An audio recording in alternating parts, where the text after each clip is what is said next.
Welcome back కాందాన్. నేను సతీష్ మందుల. సాధారణంగా ఎవరైనా ఒక యువకుడు ఏం చేస్తారు ఈ రోజులలో, జాబ్ చేసుకోవడము లేదా పెళ్లిళ్ళు చేసుకోవడము, వారి లైఫ్లో వాళ్ళ వ్యక్తిగత జీవితంలో సంతోషంగా గడుపుతుంటారు. కానీ ఈరోజు మన ముందు ఉన్నటువంటి వ్యక్తి దాదాపు 30 ఏళ్ళ పైబడినా కూడా పెళ్లికి, అదేవిధంగా తన వ్యక్తిగత సంతోషాలన్నింటిని పక్కకు పెట్టేసి బహుజన రాజ్యం కోసం నేను సైతం అని చెప్పేసి గ్రామాల పొండి తిరుగుతున్నాడు. సో ఆ యువకుడిని ఈరోజు మనం కాందన్ స్టూడియోకి పట్టుకొచ్చినాం. అసలు ఏంది ఆయన సిద్ధాంతాలు ఏంది, సాధారణంగా అందరు యువకులు ఈ రోజులలో ఎట్లా ఉంటున్నారు అనేది అందరికి తెలిసిన విషయం. సో ఆ యువకులకు భిన్నంగా ఎందుకు ఉంటున్నాడు, ఆ సిద్ధాంతాల వైపు ఎందుకు మళ్ళీ. సో మరిన్ని విషయాలు ఎర్ర రాంబాబు, బిఎస్పీ లీడర్ ఎర్ర రాంబాబు మనతో ఉన్నాడు. సో మరిన్ని విషయాలు మాట్లాడదాం. సో నమస్తే Rambabu. Saxena Jai Bhim. Okay, so first నేను అడగాలి, నేను నమస్తే అంటే జైబీమ్ అన్నావు. సాధారణంగా అందరూ జైబీమ్ అంటారు. ఇది నమస్తేకి జైబీమ్ డిఫరెంట్ ఏంటి? జైబీమ్ అంటే జ్ఞానానికి ప్రతీకరణ. జై అంటే జ్ఞానం వృద్ధిలోనే అర్థం. దాన్ని మేము ఇక్కడ అంబేద్కర్ అధ్యయనం చేసిన తర్వాత మాకు తెలిసింది కదా విషయం గురించి. మా ఊళ్ళో గ్రంథాలయం ఉండేది, గ్రంథాలయం దాంట్లో మేము అధ్యయనం చేసినాం. దాని తర్వాత దానికి దీనికి తాకమే మాకు అవపడ్డది. నాకు నమస్తే అంటే నాకు మస్తీ లేదు అంటే జ్ఞానం లేదని అర్థం. జేబీఎం అంటే ఇది జ్ఞానం వర్ధిలని అర్థం. దాన్ని అధ్యయనం చేసిన మాకు అర్థమైంది దాని గురించి అర్థం వాస్తవం. ఓకే, తర్వాత మాట్లాడుతుంది అసలు ఏంది మీ ఊరు ఇక్కడ, అదే విధంగా ఈ బహుజన సిద్ధాంతాల వైపు ఎందుకు మాట్లాడాల్సి వచ్చింది, మీ యొక్క అంటే విద్యాభ్యాసం ఏంది? అన్న సూర్యాపేట జిల్లా నాగారం మండలం పనిగిరి గ్రామం. మా విలేజ్ లో 2006 బహుజన సమాజ్ పార్టీ వచ్చిందన్న. అంతమందుకు లెఫ్ట్ లో వీరన్న వర్గం ఉండేది. అందులో తిరుపతి అన్న, సంజీవ్ అన్న, ఎల్లన్న, మాయ కృష్ణ అనేటోళ్ళు బహుజన సమాజ్ పార్టీని 2006లో పరిచయం చేశారు. దానిలో భాగంగా మేము నా 2012లో నేను తిరుమలలో ఎంఎస్ఎఫ్ మండలపాట అధ్యక్ష పని చేసిన. అప్పుడు ఓయూలో గణేష్ అన్న చదివేటోడు. అప్పుడు నేను మండలపాట అధ్యక్ష పదవి చేసినప్పుడు నాకు భిన్నంగా కానిశ్రామ్ బుక్ ఇచ్చారు. కానిశ్రామ్ జీవిత పోరాటం చరిత్ర దాని గురించి బుక్ ఇచ్చిండు. ఆ జనం మాకు అర్థం కాలే. తర్వాత వీళ్ళు మాకు బహుజన ఫిలాసఫీ మాకు అనుకునేది అంటే ఈ పిచ్చోళ్ళు అనుకోలేదు మేము. అరే ఏంది మాకు అంటబడి విధిస్తారు అనుకున్నాం. దాని తర్వాత అధ్యయనం చేసిన తర్వాత ఇది అరే మూమెంట్ ఇట్లానే అర్థమైంది. ఒక్క పుస్తకం జీవితాన్ని మార్చేసింది. పోరాట యోధులు కానిశ్రామ్ పుస్తకం మా జీవితంలో బహుజన సమాజ్ పార్టీ వెళ్ళడానికి కారణమైంది. సో ఎంతవరకు చదువుకున్నారు? నాకు ఎంఎస్సీ అయిపోయింది అన్న, బీపీడీ అయిపోయింది, ఎంఎస్సీ యోగా అయిపోయింది, పీజీ కంప్లీట్ అన్న. ఓకే, సాధారణంగా నేను ముందు మాట్లాడినట్టు ప్రతి ఒక్క జీవికి అంటే మనుషులకి వ్యక్తిగత జీవితం అని అంటే ముఖ్యంగా ఈ రోజులో ఉన్న జీవన శైలిలో మనం చూసుకున్నట్లయితే యువకులు ఎట్లా ఉన్నారనేది మనకు ఆల్రెడీ కనిపిస్తూనే ఉంది. సో అంటే మీరు 30 సంవత్సరాల నుండి అంటే మీ వ్యక్తిగత సంతోషాలను పక్కకు పెట్టేసి పెళ్లి అనే ఒక దాన్ని కూడా కారణం పక్కకు పెట్టేసి ఎందుకు ఈ బహుజన రాజ్యం అంటే ఈ సిద్ధాంతాల వైపు ఎందుకు మళ్ళీ వచ్చింది అన్న? మళ్ళీ చెప్తారు, ఇప్పుడే చెప్తున్నా. అయితే విషయం ఏంటన్నా, మనం మన జీవన విధానం మనం పెరిగే వాతావరణం అట్లా తయారై ఉంటుంది. మన కాడ ఎంప్లాయీస్ కానీ ఈ ఫిలాసఫీ చెప్పేటోళ్ళు కానీ అది మనం కొందరేమో చూసి నేర్చుకుంటాం. మనం లోతుగా దాన్ని అధ్యయనం చేయడం జరిగింది. ఈ కుల నిర్మూల కానీ అంబేద్కర్ కానీ కానిశ్రామ్ పుస్తకం చదివిన కానీ అంబేద్కర్ పుస్తకం భారతి గారు రాసిన పుస్తకం నేను చదివినా. సగం బుక్ చదివి కన్నీరు గార్చా. అరే మన కోసం తన జీవితంలో 4 పిల్లలు చనిపోయారు, తన జీవితం అయిపోయింది. ఇంతమంది కోసం ఒక్కడే పోరాటం చేసి ఇంత జీవన విధానం బతికించి దానికోసం ఏమన్నా ఉంది మన భూభాగం పైన ఉందంటే ఒకటి మనం చెప్పుకుంటాం అన్న. ఈ రోజు ఇంత ప్రశాంతంగా రాంబాబు అనే వ్యక్తి మీ ముందు ధైర్యంగా ఈ మన కాందన్ మీడియా మీతో మాట్లాడడం కారణం తండ్రి అంబేద్కర్ పెట్టిన భిక్ష అన్న. అది మమ్మల్ని కదిలించింది బాగా. అరే దీనికోసం మరి ఏ పార్టీ పనిచేస్తుంది ఈ మూలాల కోసం అంటే అరే పలానా బహుజన సమాజ్ పార్టీ మా వాళ్ళు చెప్పే ధర్మం అని ఆ ధర్మం నడవడం జరిగింది. మరి దీంట్లో వ్యక్తిగత జీవితం ఎందుకంటే అన్న, మనం అనుకున్న దానికన్నా ఈ సోషల్ మూవ్మెంట్ అనుకుంటాం కదా, బహుజన సమాజ్ పార్టీ ఈ మహనీయుల పోరాటం ఇది మనం అనుకుంటామంటే ఇది సామాజిక పరివర్తన మూమెంట్, ఇది రాజకీయ మూమెంట్ కాదు, నిరంతర క్రియ జరగాలి. ఇది మిషనరీ మూమెంట్ ఆగిపోయింది. ఈ మిషనరీ మూమెంట్ డిస్కనెక్ట్ అయింది. దాన్ని కనెక్ట్ చేసే నాయకులు లేరు. ఇదేమన్నా సోషల్ మూమెంట్ ఏంటంటే ప్రచారం జరుగుతుంది. ఆ ప్రచారం కాదు, సామాజిక పరివర్తన మూమెంట్ అంటే నిరంతరం జరిగే మూమెంట్ ఆగిపోయింది. ఆ మూమెంట్లో మళ్ళాంటి ఒక జనరేషన్ త్యాగం చేయకపోతే రానున్న రోజుల్లో ఈ మనం అనుకుంటున్న బహుజన రాజ్యం అంటున్నాం కదా, అసలు రాజ్యం దగ్గర పోయి కదా రాను మళ్ళా ఈ మూతి ముంత ముడ్డికి చీపురు. ఎక్కడ అంబేద్కర్ భారత రాజ్యాంగం పూర్వం రాజ్యాంగం సగం అంటాం. రాజ్యాంగం పూర్వం మన చేతిలో ఉందని అంబేద్కర్ ముందు మనకు విద్య లేదు, భూమి లేదు, సంపద లేదు, అధికారం లేదు. మరి ఇప్పుడు అంబేద్కర్ రాసిన రాజ్యాంగ ఫలితం వల్ల ఇప్పుడు సకలం అనుభవిస్తున్నాం. అదే రాజ్యాంగమే ప్రమాదంలో పడుతుంది. దాన్ని మళ్ళా కానిశ్రామ్ మూమెంట్ రీకనెక్ట్ చేయడం కోసం ఒక జనరేషన్ త్యాగం చేయాలి. అందులో నా పాత్ర బలంగా ఉండాలి, పని చేయాలనుకుంటున్నాను. సో నేను ఏమంటున్నానంటే ఈ యొక్క ట్రాప్ లో ఏదైతే ఇప్పుడు మీరన్న బహుజన ఉద్యమాలు అని చెప్పేసి ముఖ్యంగా దీంట్లో అత్యంత వెనుకబడిన కులాలే లీనమైపోయి ఉన్నాయి. అంటే వీళ్ళే ఉద్యమాలలో ముందుగా చురుగ్గా పాల్గొంటున్నారు. సో మిగతా వాళ్ళందరూ ఎవరు వారు జీవితాల్లో వారు నిమగ్నం అయిపోయినారు. కానీ అత్యంత వెనుకబడిన కులాల యువకులు ముఖ్యంగా అంటే ఈ ఉద్యమాలలో పాల్గొంటున్నారు. సో ఈ వస్తుందా రాదా, లేకపోతే వాళ్ళంతా అంటే మీకు అనిపిస్తలేదా టైం వేస్ట్ చేస్తున్నాం ఏమని అన్న? ఇదేంటంటే ఇది చరిత్ర అనేది వేల సంవత్సరం. ఇప్పుడు అశోకుడు 2010 అంటే 2010 సంవత్సరాల క్రితం వెలుగు యుగం అంటారు. అప్పుడే ఈ అశోకుడు ధర్మ పరిపాలన, ఇప్పుడు మన పండుగలో బుద్ధిస్ట్ సైట్ ఉంది, అది తోకలో బయలుపడింది. అలాంటి చరిత్ర, గొప్ప చరిత్ర ఈ అధ్యయనం చేసింది బహుజన సమాజ్ పార్టీ. 6 మహనీయుల ఫోటోలు పెట్టారు. అది ఈ మూమెంట్ని కనెక్ట్ చేసేవాళ్ళు అంటే మళ్ళీ చెప్తున్నా, నీ ధర్మం నీకు తెలియదు, స్వధర్మం తెలియదు, ఎందుకు బతున్నామో ఎందుకు చేస్తున్నామో ఏ పార్టీ ఎవరి కోసం పనిచేస్తుందో అర్థం కావట్లేదు. ఇప్పుడు ఏమంటున్నా, ఈ భారతదేశంలో 3 పార్టీలు జాతీయ పార్టీలు ఉన్నాయి. ఇప్పుడు బీజేపీ, బిఎస్పీ, కాంగ్రెస్. ఈ 2 మిషనరీ మూమెంట్. ఏ మూమెంట్?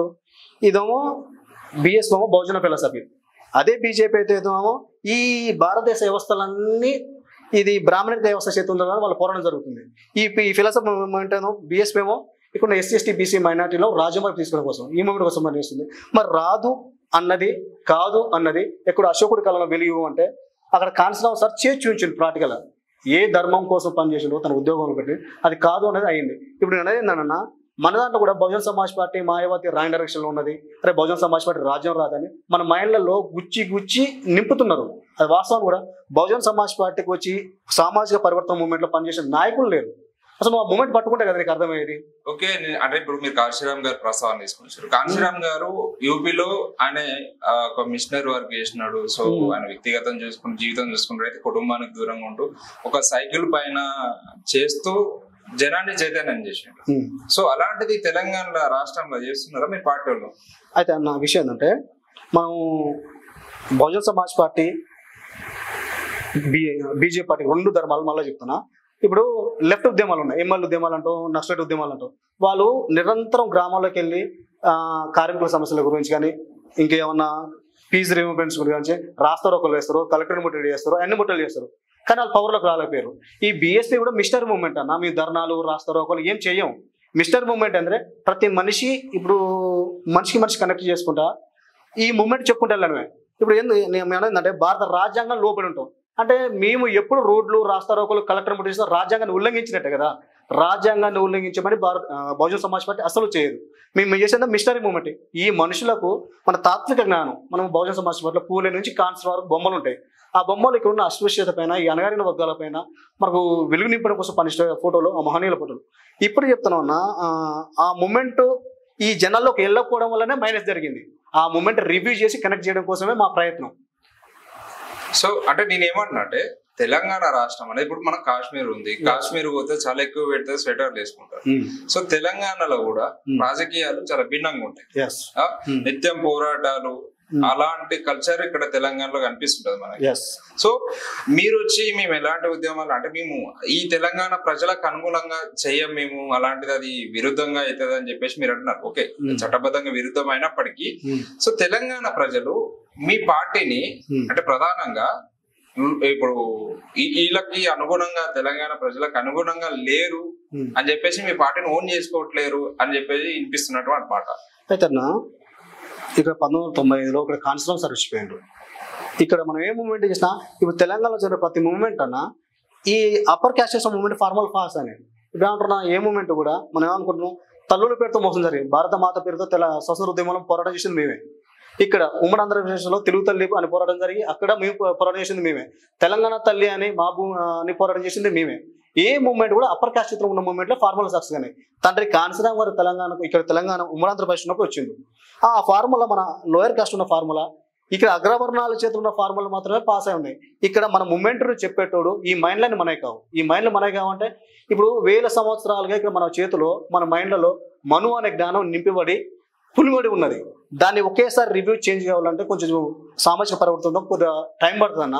ఒకళ్ళగాక మనం ఏంటంటే ఈ మిషనరీ మూమెంట్ ఈ మహనీయుల పోరాటంగా మనకి ఇంజెక్షన్ చేయబడితే వాళ్ళ షిప్ మార్చబడితే అన్నది కరెక్ట్ అవుతుందన్న. మీరు అన్న రీతిలో బహుజన సమాజ్ పార్టీ దానికి చెప్తాను, మంచి విషయం చెప్తాను మీకు.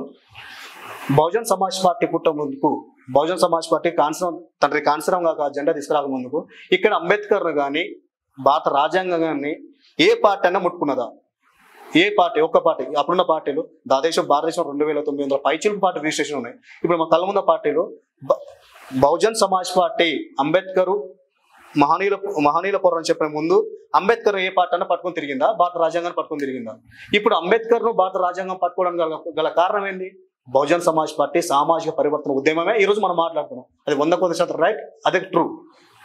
సో ఇంకా మీరు అంటే ఇప్పుడు మేము బహుజనుల కోసం చేస్తున్న పోరాటం అని అంటున్నాం. సో ఇదే ఎజెండాతో డిఎస్పి డాక్టర్ విశారదన్ మహారాజ్ ఆయన కూడా డిఎస్పి ధర్మ సమాజ్ అంటే ఇప్పుడు అది దళిత శక్తి ప్రోగ్రామ్ కాస్త ధర్మ సమాజ్ పార్టీగా ఆవిర్భవించింది. సో ఇప్పుడు వాళ్ళు కూడా మా భూమి పోరాట యాత్ర సంథింగ్ చేస్తున్నారు. సో వాళ్ళ సిద్ధాంతాలకి మీ పార్టీ సిద్ధాంతాలకి అసలు ఏంది తేడా ఏంది? ఆయన చేసే మూమెంట్ కి మీరు సపోర్ట్ అంటే మీరు ఒకటి ఇప్పుడు విశారదన్ ని మీరు ఏకీభవిస్తున్నారా? ఏకీభవిస్తున్నా. ఇప్పుడు మనం మళ్ళీ మాట చెప్తున్నాం, అగ్రవర్ణాలు రాజ్యాంగం కోసం 3-4 పార్టీలు పనిచేస్తున్నాయి.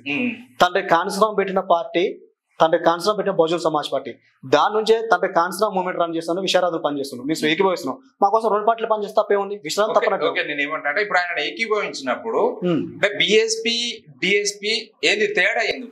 ఇప్పుడు అదే చెప్తున్నా, ఒకే ధర్మం కోసం 2 జాతీయ పార్టీలు పనిచేస్తున్నాయి. ఒకటే ధర్మం కోసం. నేను బీజేపీ కాంగ్రెస్ 2 పార్టీలు వేరు కాదు, ఒకటే ధర్మం. వాటి రంగు రుచి వాసన ఒకటే. వాళ్ళ పని ఉంది భారత రాజ్యాంగాన్ని కూలగొట్టాలి, సతగతంగా ఈ భూభాగాన్ని మొత్తాన్ని భారతదేశాన్ని మొత్తాన్ని తన గుప్పిటకు తీసుకురావాలి. వాళ్ళు పనిచేస్తారు. మాకు ఈ 2 పార్టీలు వేరే ఉన్నా మా లక్ష్యం ఒకటే, మా గమ్యం ఒకటే. రేపు కలిసే రోజు వస్తే మేమే ఫస్ట్ కలిసి పనిచేస్తాం, మీకు కలిసి రాజ్యం తెచ్చుకుంటాం. రేపు బెహన్జీ కుమారి మాయావతిని ప్రధానమంత్రి చేయడం కోసం మా అదే ధర్మ సమాజ్ పార్టీ మాకు సపోర్ట్ చేస్తే ఖచ్చితంగా ఉంటుంది. మా ప్రయాణం వేరే ఉన్నా మా లక్ష్యం మాత్రం ఒకటే, ఈ రాజ్యంలో ఎస్సీ ఎస్టీ బీసీల రాజ్య స్థాపన జరగాలి. దాని మా ప్రయాణం. ఓకే, అంటే ఇప్పుడు గతంలో ఆర్ఎస్ ప్రవీణ్ కుమార్ వచ్చిపోయాడు మొన్న రీసెంట్ గా ఎలక్షన్లలో. అంతకుముందు ఆయన బిఎస్పీ పార్టీలో జాయిన్ అయ్యాడు, తర్వాత ఆయన వెళ్ళిపోయాడు. సో ఆయన వెళ్ళిపోయిన తర్వాత ఇంకో విషయం బాగా వినపడేది ఏంటంటే ఆర్ఎస్పీ వచ్చి బిఎస్పీని లేపాడు. బిఎస్పీ ఏం లేకుండా లేదు, బిఎస్పీ అసలు తెలంగాణ రాష్ట్రంలో దాని ఉనికి లేదు, దాన్ని ఆర్ఎస్పీ వెలుగులోకి తీసుకొచ్చిన అని చెప్పేసి అంటున్నారు. వాస్తవమేనా అది? అది తప్పన్నా. విషయం ఏంటన్నా, మా ఊరు తిరునాళ్ళ జాతర జరుగుతుంది, రావులవారి జాతర 9 రోజులు జరుగుతుంది. ఇప్పుడు ఆర్ఎస్ ప్రవీణ్ కుమార్ ఒక జాతర జరిగింది. ఆ జాతర భక్తులు వస్తారు, వివిధ రకాల మనుషులు వస్తుంటారు. ఇప్పుడు జాతర జరిగి వెళ్ళిపోయింది. మేమన్నా అంటే అది ఫిలాసఫికల్గా మూవ్మెంట్ జరగలేదు, ఏదో ఒక ప్రయోగం చేద్దామని వచ్చిండు.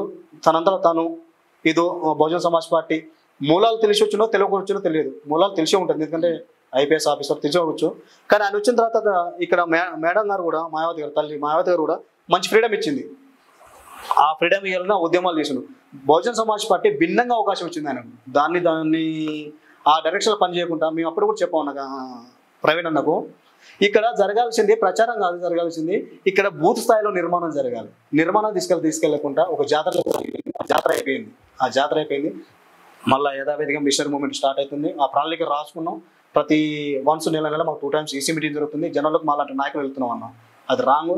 ప్రవీణ్ అన్న తుది కాదు, మొదలు కాదు, అంటే లాస్ట్ కాదు, చివరి కాదు, మొదలు కాదు. ఓకే, మీరు మిషన్ వర్క్ అంటున్నారు. సో కాన్షీరామ్ గారు సైకిల్ మీద యాత్ర చేసి అప్పుడున్న పరిస్థితులు వేరు, ఎక్కడ యూపీలో అప్పుడున్న పరిస్థితులు వేరు, ఇప్పుడు తెలంగాణలో ఉన్న పరిస్థితులు వేరు, అదే దేశవ్యాప్తంగా ఉన్న పరిస్థితులు వేరు. సోషల్ మీడియా విశ్వవ్యాప్తం అయిపోయింది, ప్రతి ఒక్కరు సోషల్ మీడియా వాడుతున్నారు. సో మీరు గ్రామాలలోకి వెళ్ళి ఇంటి దగ్గరికి వెళ్ళి మన మూమెంట్ ఇది, మన పార్టీ ఇది, మన సిద్ధాంతాలు ఇవి అని చెప్తుంటే ప్రజలు వినే పరిస్థితి ఉందా సార్?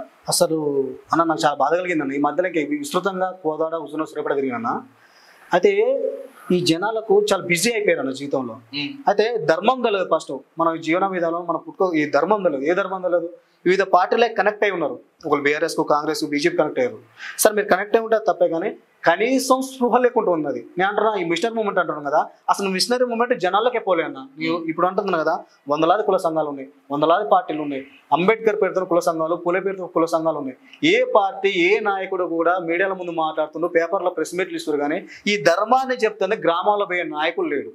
నేను అదే అంటున్నా, మరి ఎట్లా బీఎస్పీని మీరు స్థాపితం చేశారని అంటున్నా. అదే అన్న, ఇప్పుడు ఈ బీఎస్పీలో కూడా మిషనరీ మూవ్మెంట్ అన్న మేము మా సహాయశక్తుల ప్రయత్నం చేస్తున్నాం కానీ అందులో మాలో ఉన్న నాయకులు కూడా వాళ్ళకి ఈ మూమెంట్ అర్థం కావడానికి చాలా టైం పడుతుందన్న.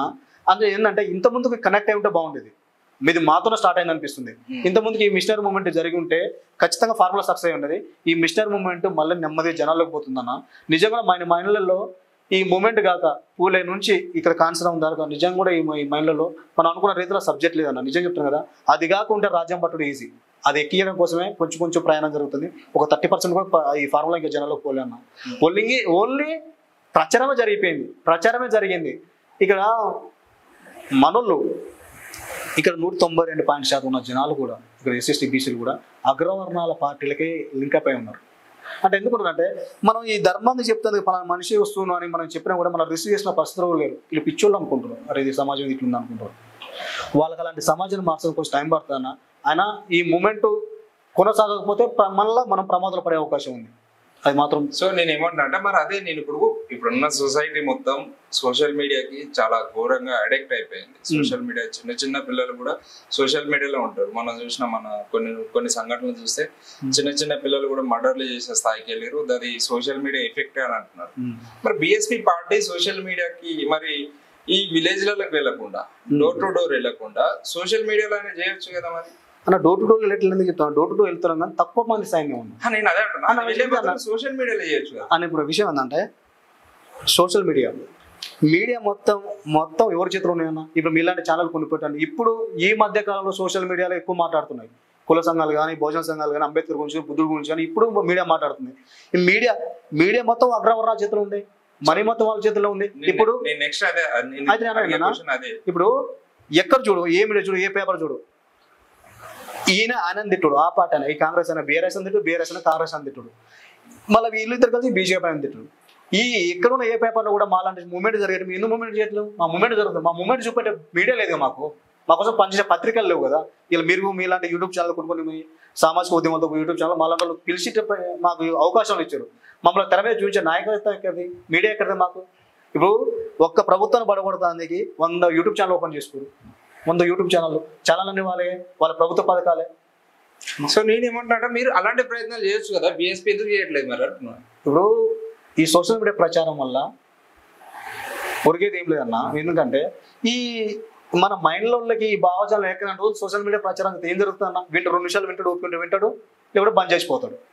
ఇప్పుడు నేను అదే అంటానా, ఆర్ఎస్ఎస్లో అన్న నేను మంచిగా చెప్తాను. ఆర్ఎస్ఎస్లో మనం ఏ స్కూల్కి వెళ్ళినా కానీ ఒక 18 సంవత్సరాల వరకు ఆ పిల్లలకు, మన పిల్లలకే స్కూల్లోకి వెళ్తాం, మన స్కూళ్ళకి వెళ్ళిన తర్వాత 18 సంవత్సరాలకు ఆర్ఎస్ఎస్లు కానీ బీజేపీలు కానీ ఈ టీం అంతా చేస్తాను చెప్పిన ఈ ఇక్కడ ఉన్న హిందూ బ్రాహ్మణులు ఏ వస్తేనే మన మైండ్లో పులవడం జరుగుతుంది. ఓ సనాతన ధర్మంతోనో ఆర్ఎస్ఎస్ ధరనో అలా మిషనరీ వర్క్లో స్టార్ట్ చేసుకొని మన జనాలని కుదలడం జరుగుతుంటుంది. అలాంటి ప్రమాదం కొంచెం ఉన్న దాంట్లో మనం ఏం చేస్తామంటే అన్న, నీ జనాలకు రాంబాబు అనే వ్యక్తి కూడా ఇప్పుడు మేము అలాంటి బీఎస్పీలో వెళ్తాం, మేము స్కూల్ పిల్లల నుంచి నేర్పం కదా జ్ఞానం. 18 సంవత్సరాలు నిన్న తర్వాత సబ్జెక్ట్ చెప్పడం జరుగుతుంది. పీస్ అంటే మధ్యలో మేము ఎక్కడ ఓటాకు వచ్చిన తర్వాత ఓటు గురించి, అంబేద్కర్ గురించి, పూలే గురించి, ఇక్కడ సాహు మహారాజ్ గురించి కానీ, నారాయణ గురు గురించి కానీ, కాన్సర్ గురించి చెప్పడం జరుగుతుంది. అది కొద్దిగా డిస్కనెక్ట్ అయి ఉందన్న. దాన్ని మళ్ళీ రీఫార్ములా చేసుకుంటున్నాం. దాని గురించి కూడా గ్రౌండ్ స్థాయి నుంచి వ్యక్తిగతంగా నిర్మాణం చేయడం జరుగుతుందన్న. ఆ పనులు కూడా బీఎస్పీ ఉన్నది.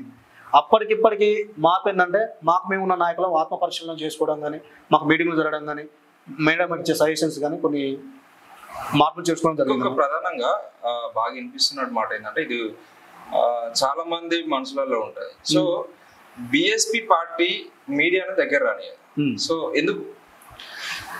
ఇప్పుడు అదే చెప్తున్నా, ఇప్పుడు ప్రచారం జరుగుతుంది. ఆ ప్రచారం మీడియా మొత్తం కూడా అప్పర్ క్యాస్ట్ చేస్తున్నప్పుడు అది మంచి చెప్పొచ్చు, చెడు చెప్పొచ్చు. అది మనల్ని మంచి చూస్తే, చెడు చూస్తుంది. అవునా? తండ్రి కాన్సరం కూడా మీడియం దగ్గర రానివ్వాలి. ఓన్లీ సోషల్ అంటే ఏది మిషనరీ మూమెంటే చూపించడు. మూమెంట్ చూపించిన తర్వాత మనకు జనంలోకి అర్థమైపోయింది. అసలు మిషనరీ మూమెంట్ లేదు, నీకోసం సైన్యం లేదు, నీకు సైన్యం లేదు, సబ్జెక్ట్ చెప్పేటోళ్ళు లేడు. ఈ సోషల్ మీడియాకి వచ్చి ఏం మాట్లాడితే వినియోగం తోపు సమాజానికి ఉందా? సమాజాన్ని కట్టినందుకే మనకు టైం సరిపోవట్లేదు. సమాజాన్ని కట్టిన తర్వాత ఏం మాట్లాడి వింటారు? మన సమాజాన్ని కట్టకుండా, ఎస్సీ బీసీలను కట్టకుండా సోషల్ మీడియాలో ఎన్ని మాట్లాడినా ఆ సోకాలు ముచ్చట్లయితే ఈ సోకాలు ముచ్చట్లు ఇప్పుడు నేను ఒకటి మాట్లాడలే, 100 కుల సంఘాలు మాట్లాడుతున్నాయి, 100 కుల సంఘాలు మాట్లాడుతున్నాయి, 100 పార్టీలు మాట్లాడుతున్నాయి. పూల గురించి మాట్లాడుతుంది, రాజ్యాంగం గురించి మాట్లాడుతుంది, అంబేద్కర్ గురించి మాట్లాడుతుంది, పూల గురించి మాట్లాడుతుంది, అన్ని మాట్లాడుతుంది. ఆయన ఎందుకు మార్పు జరుగుతుందిలే మరి? సోషల్ మీడియా అందరూ మాట్లాడుతున్నాం కదా. నాకన్నా తెలియగల్లో మేధావులు వివిధ వక్తలు మాట్లాడుతారు. ఆయన సమాజంలో మార్పు జరుగుతుంది, ఎందుకు జరుగుతుంది అంటాం? వాస్తవం సోషల్ మీడియాలో ఇప్పుడు యూట్యూబ్ ఛానల్ ఓపెన్ చేస్తే చాలా మంది అంబేద్కర్ గొప్పోడు, మహాత్మా జ్యోతిరావు పూలే 1848లో పాఠశాల పెట్టడం మనకు విద్య వచ్చింది అని చెప్పుకుంటున్నాం. ఆయన ఆ మార్పు ఎందుకు జరుగుతలేదు? ఆ మార్పు జరగడం కారణం ఏంటంటే వీళ్ళంతా టీవీ ఛానళ్ళ ముందు కూర్చొని అంబేద్కర్ గురించి మాట్లాడుతూ, కుల సంఘాల గురించి మాట్లాడుకుంటూ వాళ్ళ వ్యాపారాలు కానీ వాళ్ళకి సంబంధించిన రాజకీయ నాయకుల దగ్గర మెప్పు పొందడం కోసం చేస్తారు. నిజంగా పూలే అంబేద్కర్ పైన ప్రేమ ఉంటే, నిజంగా ధర్మంపై ప్రేమ ఉంటే రండి గ్రౌండ్లోకి వెళ్ళి యుద్ధం చేద్దాం. ఇక ఎస్సీ ఎస్టీ బీసీలను కడదాం రండి. గ్రామాలకు వెళ్ళి ధర్మం చెప్తే రాజ్యం వస్తుంది. ధర్మం చెప్పే నాయకులు తక్కువ ఉంది కాబట్టి రాజ్యం లేట్ అవుతుంది. అంతే రాజ్యం అంటున్నాం. ఆ రాజ్యం గురించి వందలాది మాట్లాడు కాదన్నా. ఆ ధర్మం చెప్తానికి ప్రజల్లోకి రావాలి. ప్రజలకు నువ్వు జ్ఞానం, ఇది ధర్మం చెప్పని ఎప్పుడు వస్తుంది? ఓటు వస్తుంది? ఓటు ట్రాన్స్ఫర్ ఎట్లా జరుగుతుంది? వాళ్ళు 100కి 90% జనాభా ఇప్పుడు అప్పర్ క్యాస్ట్ చేతుల్లోనే ఉన్నది. ఇక ధర్మం చెప్పే నాయకులు ధర్మం చెప్పడం తక్కువ మంది అయిపోయినాం. ఈ ధర్మం కాక జనాల్లోకి వెళ్ళి చెప్తే రాజ్యం చిటికలో వచ్చేస్తుందమ్మా. ఓకే, నేను ఏమంటే ఇప్పుడు సాధారణంగా అన్ని పార్టీలు ఈ పథకాలు అని చెప్పేసి ఇస్తున్నాయి. మీరు ఏదైతే పేద ప్రజల కోసం కొట్లాడుతున్నాం అంటున్నారో, ఆ పేద ప్రజల తలరాతలు మార్చే విధంగా మేము పథకాలు ఇస్తున్నాం అని చెప్పేసి అంటున్నారు. గతంలో చూసుకుంటే కేసీఆర్ దళిత బంధు అని చెప్పేసి ఇచ్చిండు, అట్లాంటి గోర్లు అని చెప్పేసి ఇచ్చిండు, యాదవ సోదరుల గోర్లు, ఇంకా ఆయన కూడా కొన్ని పథకాలు తీసుకొచ్చింది. ఇప్పుడు రేవంత్ రెడ్డి కూడా ఏది మహిళలకు సాధికారత కోసం వాళ్ళు కూడా కొన్ని స్కీమ్స్ అనేవి ఇంప్లిమెంట్ చేయడం జరిగింది. అట్లనే మహిళలకు ఉచిత బస్ ఇలాంటి కార్యక్రమాలన్నీ వాళ్ళు ప్రజలకు ఉచిత పథకాలు అనేవి ఇవ్వడం జరుగుతుంది. సో ఇలాంటి ఇస్తున్నప్పుడు ప్రజలు ఆటోమేటిక్ గా ఆ పార్టీల వైపు ఉంటారు. మరి బిఎస్పీ ఏమి ఇస్తారు? పార్టీ బిఎస్పీ ఏం ఉద్దేశంతో? దాదాపు మీరు చూసుకుంటే మీ పార్టీ మొత్తం భారత రాజ్యాంగమే మా మేనిఫెస్టో అని చెప్తుంటారు. అసలు ప్రజలకు అర్థం కాదు భారత రాజ్యాంగం మేనిఫెస్టో ఏంది. భారత రాజ్యాంగానికి లోబడే వ్యవస్థ నడుస్తుంది కదా. మరి అలాంటప్పుడు మళ్ళీ కొత్తగా ఏంది అనేది ప్రజలు కన్ఫ్యూజన్ ఉన్నారు వాస్తవానికి. అసలు ఏంది అంటే వాళ్ళు పథకాలు ఇస్తున్నారు, మీరు పథకాలు ఇవ్వకపోవడానికి కారణం అయితే అన్న పథకాలు కాదు, ఈ రాజ్యంలో ఉన్న ఎవరి జనాభా ఎంత వాటా ఉందో అంత వాటా తీసుకొని అంటున్నాం. మేము పథకాలు ఆశపడనట్లేదు. ఈ రాజ్యం పైకి వచ్చి ఎవరి జనాభా, ఇప్పుడు ఒక 100 రూపాయల లోటు ఉందన్న, 100 రూపాయల లోటు 100 మంది ఉన్నాం. ఎవరు జనాభా ఉంది అంత వాటా తీసుకుంటారు. 93% జనాభా ఉంది అనుకుంటాం. 93% మంది జనాభాను ఆ రాజ్యంలో వాటా కల్పించడం కోసం వాటా తీసుకుంటున్నాం. మీ పథకాలు అట్లే ఎందుకన్నా విషయం చెప్తానన్నా. ఉత్తరప్రదేశ్లో బహుజన్ సమాజ్ పార్టీ అధికారంలోకి వచ్చిన తర్వాత అప్పుడున్న కాంగ్రెస్ ప్రభుత్వం లక్షల ఎకరాల భూమిని ప్రజలకు పంచడానికి సిద్ధమై ఉన్నది. వాళ్ళకి పట్టాలు లేవులే, భూమి సిద్ధమే, వాళ్ళ పట్టాలు మంచలే. స్వతంత్రం వచ్చి 70 సంవత్సరాలనే ఇన్ని పథకాలు వచ్చినాయి. మరి ఏ పథకం కూడా ఇక్కడ ఉన్న అబ్బాయిల గురించి కానీ విద్య గురించి భూమి గురించి ఎక్కడ వెళ్ళలే. అక్కడ ఉత్తరప్రదేశ్ ఒకసారి రాజ్యం రావడంతోనే వాళ్ళు ఏ మాట అనిపారో లక్షల ఎకరాల భూమిని పంచి పట్టాలు వేయడం జరిగింది. ఇక్కడ ఒక మాట చెప్తానా, అదే మహారాష్ట్రలో అంబేద్కర్ యూనివర్సిటీ పేరు కొడుతుంది. మరాఠా వాళ్ళు 20 సంవత్సరాలుగా ధర్నా చేయడం జరుగుతుంది. అదే ఉత్తరప్రదేశ్లో కాన్సీరామ్ గారు వీళ్ళు అంబేద్కర్ యూనివర్సిటీ ఓపెన్ చేసి అందులో ఆ యూనివర్సిటీకి అక్కడ పశువుల కొట్టంగా మారడం జరుగుతుంది. అదే అధికారంలో వచ్చిన 100 రోజుల్లోనే అంబేద్కర్ యూనివర్సిటీ వచ్చింది, సాహు మహారాజ్ యూనివర్సిటీ వచ్చింది, జ్యోతిరావు పూలే యూనివర్సిటీ వచ్చింది, బుద్ధ యూనివర్సిటీ వచ్చింది. ఇక్కడ రాజ్యంలోనికి అడుగుపెట్టని సంపన్న కులాలు, రాజ్యం గురించి తెలియదు కదా, గ్రామ పంచాయతీ మెట్లెక్కని జాతులన్నీ కూడా పార్లమెంట్కి వెళ్ళినాయి, అసెంబ్లీకి వెళ్ళినాయి. అలాంటి నేను రాజ్యంలో నీకు భూభాగంలోనే వాటా ఇస్తా ఉంటున్నావు. నీకు అది మామూలు విషయం కాదు.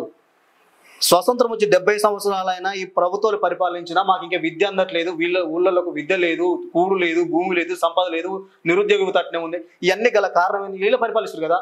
మరి అన్ని పథకాలన్నీ వచ్చినాయి కదా, అన్ని పథకాలు ఎందుకు డెవలప్ కాకపోయింది ఏమంటే మనం మాట్లాడతాం. ఊళ్ళలో పోనే ఇంద్రం ఇచ్చింది అంటాం. ఇంద్రం ఇచ్చుడు కాన ఈ రాజ్యంలో తండ్రి అంబేద్కర్ రాజ్యాంగం వల్లనే హక్కులను అనుభవిస్తున్నాం. అది ఒక్కటి ఫార్ములా. ఉత్తరప్రదేశ్ 4 సార్లు సీఎం అవడం వల్లనే ప్రతి దాంట్లో వాటా కలిగి ఉన్నాం. మనం వాటాదారులను కావాలంటున్నాం తప్ప అడుక్కోవడం లేదు. Begging not.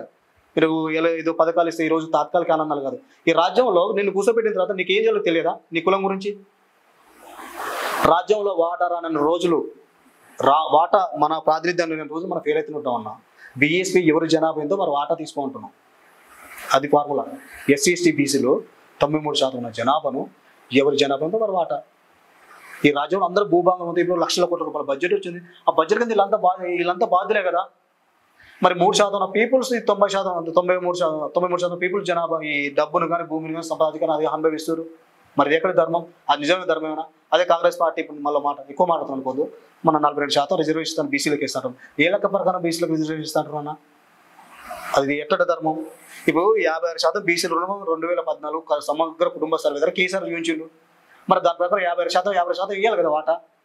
మరి 42% ఇచ్చిన ఏ లెక్క ప్రకారం ఇచ్చిన? ఇప్పుడు చేసిన కాంగ్రెస్ పార్టీ చేసిన జనాభా లెక్క ఫేక్ అంటారు. ఆ ఫేక్ అన్న. నువ్వు ఏ లెక్క ప్రకారం చేసినావన్నా? కుల గణన అంటే అక్కడ ఎస్సీ ఇక్కడ బీసీలోనే వాళ్ళకి సామాజిక, ఆర్థిక, రాజకీయ అట్లా విడదీసి చూపించాలి. ఎవరు వెనుకబడరు వాళ్ళకి అంత వాటి అట్లా ఇవ్వాలి. ఎన్నక కుల గణన చేసిరా?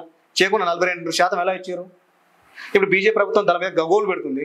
బీజేపీ ప్రభుత్వం మళ్ళీ కూడా చెప్తానా, బీజేపీ ప్రభుత్వం 1990లో మండల్ కమిషన్ విపి సింగ్ తన మేనిఫెస్టోలో పెడితే 1990లో 27% బీసీలు రిజర్వేషన్ ఇస్తే అప్పుడున్న బీజేపీ, ఏబీవీపీ, ఆర్ఎస్ఎస్ వాళ్ళు దానికి వ్యతిరేకంగా ధర్నాలు, రాష్ట్రాలు దేశం మొత్తం చేశారు.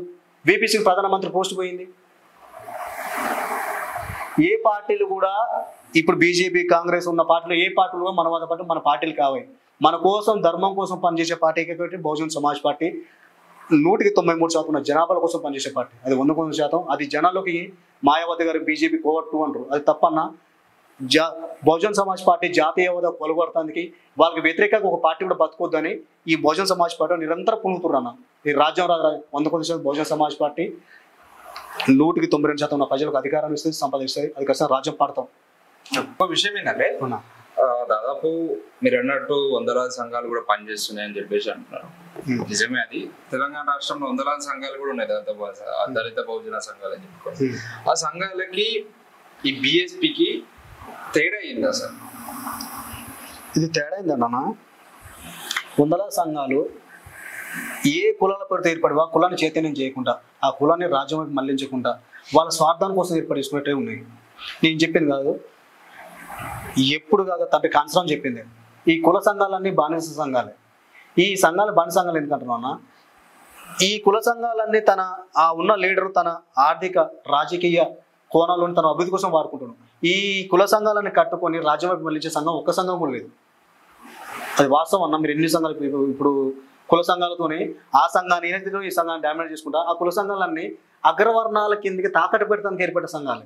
ఆ ఏ ఒక్క సంఘం కూడా రాజ్యం వైపు ప్రజలను మళ్ళించే దిశగా ఒక్క సంఘం లేదు. వాళ్ళ వాటా అడుగుతున్న ఒక్క సంఘం అన్న. ఏమైనా హక్కులు అడుక్కోవడం జరుగుతుంది. ఏ పార్టీలకు అడుక్కొని వెళ్తారు?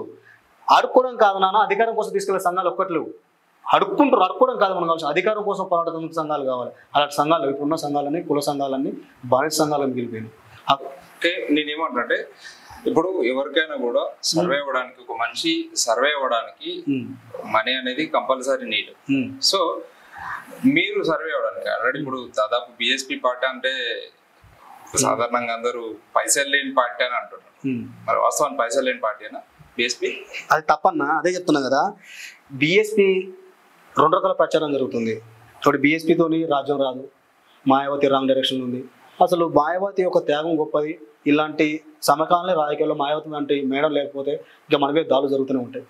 అలాంటి నాయకురాలు ఉంది కూడా భారతదేశంలో. ఇప్పుడు భారత రాజ్యాంగాన్ని అంబేద్కర్ గారిని మాట్లాడుతున్నందుకు గొప్ప అవకాశం. ఈ వాటాలు అడుగుతున్నాం అంటే తల్లి మాయావతి పుణ్యమే. ఇంకోటన్నా, బిఎస్పీగా డబ్బులు ఎందుకు లేవన్నా? మాకు చాలా డబ్బులు. సమాజం అంతా మాదే. ఈ సమాజం కాడికి వెళ్ళి మేము చెప్పింది కానా, ఓటు దేవు నోటు దేవు అంటే కాన్సరం గారు బుద్ధుడు కానీ చెప్పి కాన్సరం దాకా ప్రజలకు వెళ్ళి మా ప్రజలు మాకు డబ్బులు లేరు, ఓట్లు మాయే డబ్బులు మాయే. ప్రజల దగ్గర పోతే మీరే వస్తలేరు, మా దగ్గర మిషన్ చెప్తా అంటే వినడం పరిస్థితి ఉంది అని అంటున్నారు. మళ్ళీ పైసలు ఇస్తారా? ఓటు ఇచ్చి పైసలు ఇచ్చే అంటుందా ప్రజల దగ్గర ఇప్పుడు? అయితే అన్న విషయం ఏంటంటే 100% అన్న. మేము మొన్న లాస్ట్ ఇయర్ మాకు మేడం గారు జనకళ్యాణ్ దివస్ అనే కార్యక్రమం ఇచ్చిందన్న. ఆ కార్యక్రమంలో ఒక పనీర్ గ్రామం నుంచే 56,000 రూపాయలు తీసినన్న. ఒక 2 రూపాయలు 3 రూపాయలు కాదు. మా సమాజంగా డబ్బులు ఎందుకు లేవన్నా? ఒక్కరోజు ఇక్కడ ఉదయం 8 గంటలకు స్టార్ట్ అయితే ఇక్కడ 11 గంటలకు క్లోజ్ అయిపోయింది. 3 గంటల్లోనే 50,000 రూపాయలు తీసాం. 3 గంటల్లోనే 50,000 రూపాయలు సంపాదించాం. డబ్బులు ఎందుకు లేవు? ఈ సమాజం కడుతుంది. మాకు చాలా డబ్బులు ఉన్నాయి, డబ్బులు ఏం లేవు. ఈ రాజ్యం మీదకి వెళ్తానికి డబ్బులు ఇబ్బంది లేనా? మాకు దాంతోపాటు ఎంప్లాయీల సపోర్ట్ కూడా కొంచెం ఇప్పుడిప్పుడే వస్తుంది. ఎంప్లాయీలు కాక పూర్తి ఇంకా సపోర్ట్ చేస్తే మాత్రం రాజ్యంలోకి మాకు డబ్బులు కొరత ఏం లేదన్న. అది దుష్ప్రచారం. అందులో ఆ ధర్మం బతికేయడం కోసం మేము కూడా మా వంతు కృషి మేము చేసే పనిలో డబ్బులు ఖర్చు పెట్టినా తిరుగుతున్నాం అన్న. ఎక్కడ కూడా ఏది లేదు. ఇప్పుడు రాంబాబు సర్వే అవ్వడానికి ఫైనాన్షియల్ సోర్స్ ఏంది అన్న? నేను సర్వే అవ్వడానికి నాకు అంత ముందుకు నేను నా ఓన్ డబ్బులే పెట్టుకున్నాను. నాకు బీపీడీ అయిపోయింది. ఎస్ఎస్సి క్రికెట్ అకాడమీ ఉండే, అది కొద్ది రోజులు రన్ చేసాం. కానీ నాకు మళ్ళీ మూమెంట్కి దూరం అవుతున్నానే, ఎవరికింది ఉద్యోగానికి పోలేదు, ఉద్యోగం చేయదలుచుకోలేదు. ఉద్యోగం చేస్తే మళ్ళీ పొద్దున 8 గంటలకు మేము రాత్రి 6 గంటలకు నన్ను వదిలేస్తారు. నాకు అది నచ్చలే, నాకు ఆ జీవన విధానం నాకు నచ్చలేనా. నేను కొద్ది రోజులు ఒక 3 months మళ్ళీ హార్డ్ వర్క్ చేసుకొని కొన్ని డబ్బులు రివ్యూ చేసుకొని ఆ డబ్బులతో మళ్ళీ ధర్మానికి వెళ్ళడం, కొన్ని కుటుంబాన్ని చూసుకోవడం జరుగుతుంది. ఈ మధ్య కాలంలో కొంత ఎంప్లాయీలు సపోర్ట్ చేస్తున్నాను. అదన్న నా జీవనం. నాకేంటంటే నాకు పెద్ద కోరికలు లేవన్నా, నా కోరికలు లేవు. నీకు ఈ లగ్జరీ తిరగాలి, కార్లో తిరగాలి, ఇట్లా ఇలా జీవనం అలా కోరికలు లేవు. ఎందుకు రాంబాబు పెళ్లి చేసుకోవాలని లేదా? అది కూడా లేదన్న, వాసన కూడా నాకు ఆ థాట్ వస్తలేదు, రాదు కూడా, రావద్దు అనుకుంటున్నాను. నిజంగా నాకున్న చిన్న ప్రపంచంలో ఈ తుంగతుర్తి భూభాగం పైన ఈ మహనీయుల పోరాటాన్ని విస్తృతంగా ఇంకా తీసుకెళ్ళాలని బాగా బలమైన కోరుకుందన్న. అది త్యాగం అనట్లేను, నా లిమిట్, నా బౌండరీ పట్టుకుని నా బౌండరీలో ఇంకా విస్తృతంగా పనిచేయాలని కోరుకుందన్న. ఎందుకంటే మనం దేనిపై భారత రాజ్యాంగంపై ఆధారపడుతున్నాం, అదే ప్రమాదంలోకి వస్తుందన్న. ఈ జనాలకు అది అర్థం కావట్లేదు. అది అర్థమైన మూమెంట్ చెప్తానికి మేము ఉన్నాం. భారత రాజ్యాంగం ప్రమాదంలో ఉందంటే భారత రాజ్యాంగం మార్చిరు ఆల్రెడీ. ఆ బుక్ తీసి ఈ బుక్ పెట్టడమే తేడా, అంటే అది ఆడవరకు మిగిలింది. దాన్ని ఇంకా డ్యామేజ్ కాకుండా వెనక గుంజుకురావడం కోసం మా ధర్మ ప్రయత్నం అన్నా. ఓకే, అంటే దేశ ప్రజలకైతే తెలంగాణ రాష్ట్ర ప్రజలకైతే ఏం చెప్పదలుచుకుంటున్నాను లాస్ట్ గా? ఈ దేశ ప్రజలకు, తెలంగాణ ప్రజలు ఒకటే చెప్తున్నా, ఎక్కడ దేనిపై భారత రాజ్యాంగంపై ఆధారపడి బతున్నామో అది ప్రమాదంలో ఉంది. అది ప్రమాదంలో ఉంది దాన్ని కాపాడుకున్న బాధ్యత, ఈ ధర్మాన్ని కాపాడుకున్న బాధ్యత మనంపై ఉన్నది. మనం కాక రాజ్యంలోకి రాకుంటే మళ్ళీ ఎక్కువ అంబేద్కర్ ఎప్పుడు చెప్పిన, అంబేద్కర్ పూర్వం మనకి ఏం చెప్పినాము, మూతికి గుంట ముడ్డికి చీపురు, మన ఆడవాళ్ళపైన అత్యాచారం ఏం జరుగుతున్నాం, ఆ వ్యవస్థ మళ్ళీ రీకనెక్ట్ అవుతుంది. దాన్ని సమాధి చేయాలంటే ప్రతి ఒక్కరం బహుజన్ సమాజ్ పార్టీ, బహుజన్ మూవ్మెంట్ ఉండాలి, కనెక్ట్ కావాలి, రాజ్యాంగ అడుగులు వేయాలి. అది నా వ్యక్తిగత ఒపీనియన్ అన్న. ఓకే, ఇది బీఎస్పీ లీడర్ ఎర్ర రాంబాబుతో స్పెషల్ ఇంటర్వ్యూ. నేను సతీష్ మందుల, ఇది మన కాంగ్రెస్.